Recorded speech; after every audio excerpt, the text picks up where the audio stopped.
Welcome to the All About English podcast. I'm James.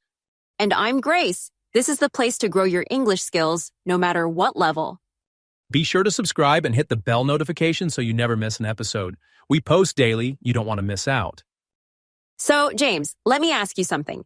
Have you ever had that moment where you're staring at your phone, scrolling through someone's Instagram or LinkedIn, and you're just like, wow, what am I even doing with my life? Oh, all the time. It's like 1 second, I'm just fine with whatever I'm doing. And then, bam, someone's posting about their new job or some gigantic milestone. And suddenly I'm over here questioning everything. Happens to everyone, right? Exactly. And honestly, I think it started for me way before social media. Okay, quick story. You know my thing with English, right? So this one time, I had my first big English test in school. Like, this was the test that everyone said had to be flawless. You wanted to impress the teachers, your parents, even the kid sitting next to you for some reason. Ah, the childhood pressure cooker. Classic. Totally. And I remember walking into that room, clutching my pencil so hard it might as well have left permanent dents in my hand. I had it in my head that if I didn't ace it, I wasn't, enough. But here's the thing. Even when I did well, that thought never left. The next test came, and it was the same cycle all over again. Like, no matter what, it was, what's the next thing, you know? Oh, for sure. It's so wild how early that sinks in. And honestly, society doesn't exactly help. We're all just kind of marinating in this idea that your worth is tied to what you achieve, right? You can work like crazy, hit goal after goal, and still feel like it's not enough. Exactly. And then you add social media on top of that, where it's basically everyone's highlight reel versus your unedited reality. You end up comparing your blooper reel, the messy behind the scenes, to everyone else's perfect shot. It's like a no-win game, you know? 100%. And it's not just social media either. I feel like we've been conditioned since day one. Remember how in school it was all about the gold stars, the grades, that stack of certificates? You nailed one thing, but there was always more to prove. It's like we were set up to believe we'd never actually arrive anywhere, you know? Totally. And the craziest part? Even when you get those achievements, because some of us do, you don't even pause to celebrate. It's just, what's next? Like a hamster wheel nobody asked for. Right. And that whole hustle harder, improve more vibe just feeds it too. It's like we can't even sit with what we've accomplished. And honestly, that kind of grind, it just keeps us chasing approval instead of figuring out what we actually want. Exactly. It's like our worth becomes a scoreboard, and we're just trying to keep leveling up. But the thing is, the points don't even mean anything. And you know what? The next chapter's gonna prove this. Struggle isn't failure, and isn't it crazy, James? The way nobody tells you that feeling uncomfortable, like actually struggling, might mean you're actually on the right track. It's so counter to everything we've been taught. Right? It's one of those things that sounds nice in hindsight, like when people say, oh, struggles build character. But in the moment, you're just thinking, this sucks. What did I do wrong? Exactly. And it's not like your brain's helping you out either. It's always like, abort mission. This is too hard. Let's go back to being comfy. Totally. Your brain is like that one friend who convinces you to stay on the couch instead of going to the gym. It's like, yeah, this is safer. Don't leave. Let's just eat chips and stay the same. Oh, for sure. But here's the thing that flipped the script for me once. Growth isn't supposed to feel good in the moment. It's supposed to feel awkward and messy. Like, those times where you're low-key cringing at yourself.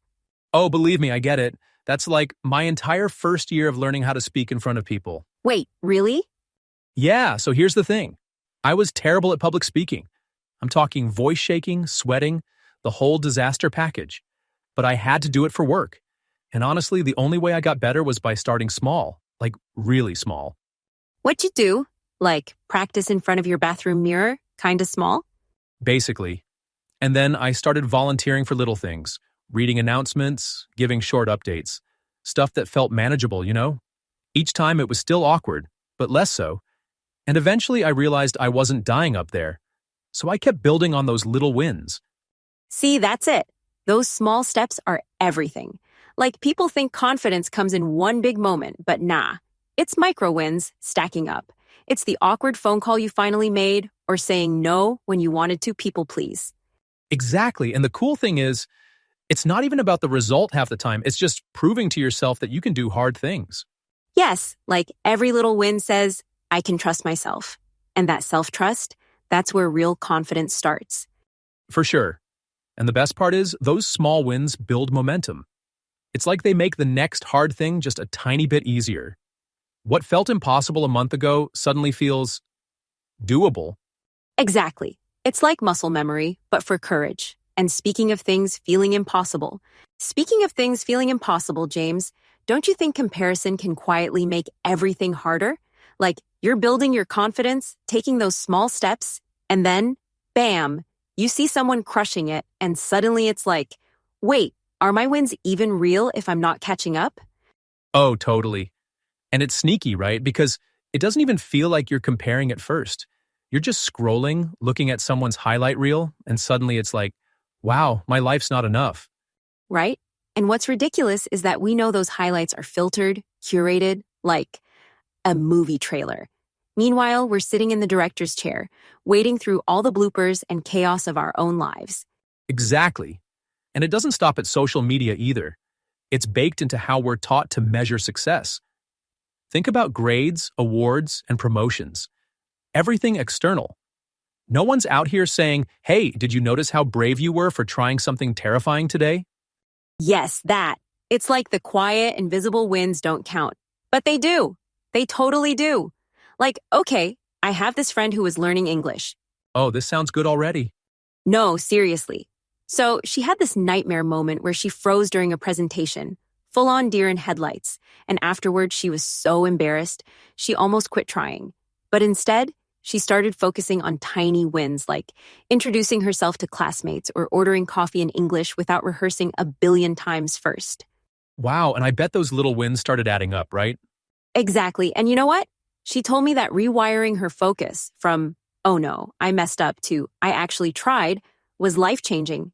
She stopped measuring her progress against the people who seemed perfect and started valuing her own effort. It wasn't just about speaking English, it was about trusting herself more. That's such a great example, and it's true. Those shifts, like building courage or realizing, hey, I'm capable of trying again, they're the real markers of growth. But because they're so quiet, we overlook them. Yup, and they're harder to measure too. No one throws you a party for speaking up in class or sticking with it after a bad presentation. But those moments, they change who you are on the inside. And honestly, they're way more lasting than external stuff. I mean, achievements are great, but courage, self-trust, that stuff stays with you no matter what job you have or, how fast you learned Spanish. Exactly. Like, it's funny. We're so wired to look for proof we're doing okay out there, we forget to check in and see how much we've grown in here. So, James, picking up from where we left off, those little quiet victories we were talking about, like my friend building her confidence, they're huge, right? Let's dive into those micro wins and all the ways they shape us, even when no one's watching. Oh, absolutely. Like replying to that one terrifying email you've been avoiding forever, or finally doing that one thing you've been procrastinating. It doesn't sound glamorous, but it's like the foundation of everything. Exactly. It's those tiny steps, right? Like, no one's going to cheer you on for booking your dentist appointment, but inside, it's like, yes, I did the thing. Oh, for sure. And every time you do something like that, it's like a little message to yourself. I can trust myself. That's such a big deal. Right? And it's funny because we're so focused on the big stuff, getting the promotion, finishing the degree, that we miss how those wins are stacking up. It's like real progress doesn't even look like progress half the time. Totally.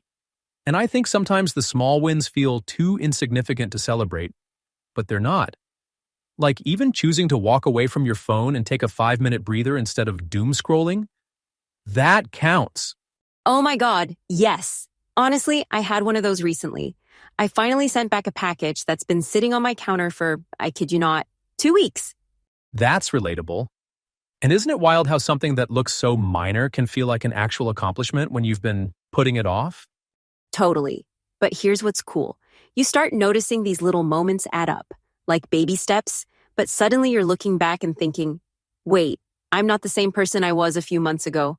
Exactly, and I think those small wins shift your identity too. Like, the more you prove to yourself that you can show up, even for the uncomfortable or boring stuff, the less scary the big challenges start to feel. Yes, it's like a snowball effect. And honestly, that's the real secret to confidence. It's not, insta-flipping some switch.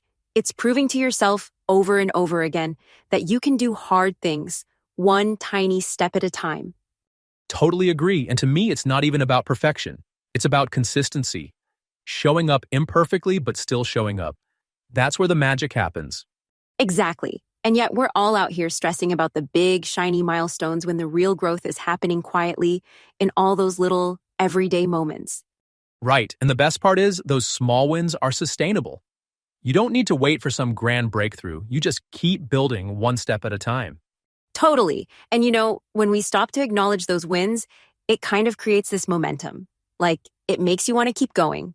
James, when you think about those little wins stacking up, it's almost like they take on a life of their own, right? Like, it's not just momentum. It's this quiet form of transformation happening behind the scenes. Totally. We've gone from questioning why we always feel like we're falling behind to realizing it's a whole system designed to keep us stuck in that mindset.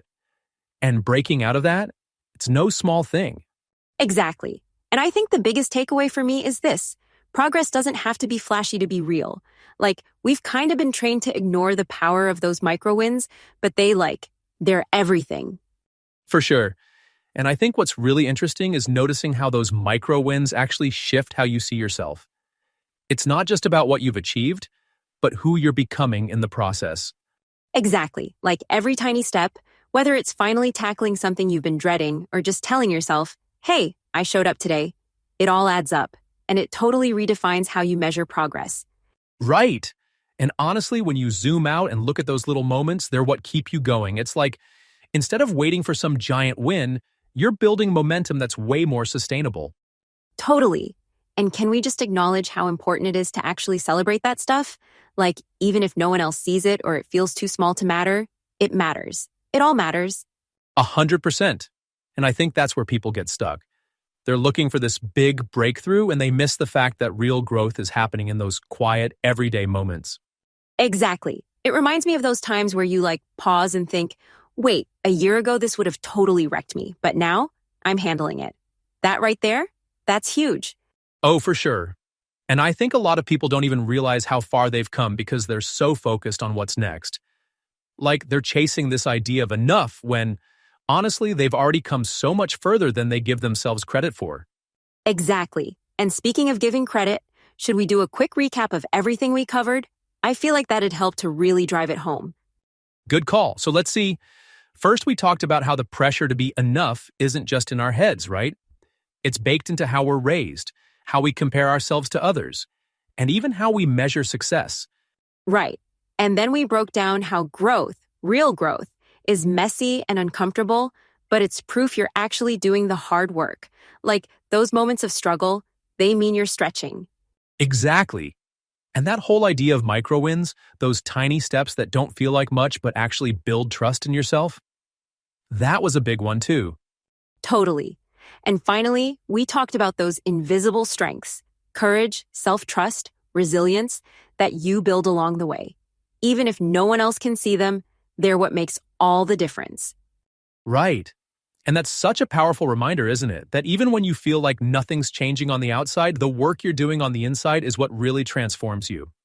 James, as we step into this final stretch, I keep thinking about how everything we've talked about ties back to those little moments. It's honestly my favorite part of these conversations, just breaking it all down and keeping it real. Right? And I think the best part is knowing that someone out there is listening and maybe hopefully thinking, wow, I can actually do this. That's what makes it all worth it. Exactly. And here's the thing. This doesn't have to stop here. Like seriously, if you're listening right now, we want to hear from you. Totally. Think about all the small wins you've had recently. They might feel tiny or even invisible to you, but we promise they matter.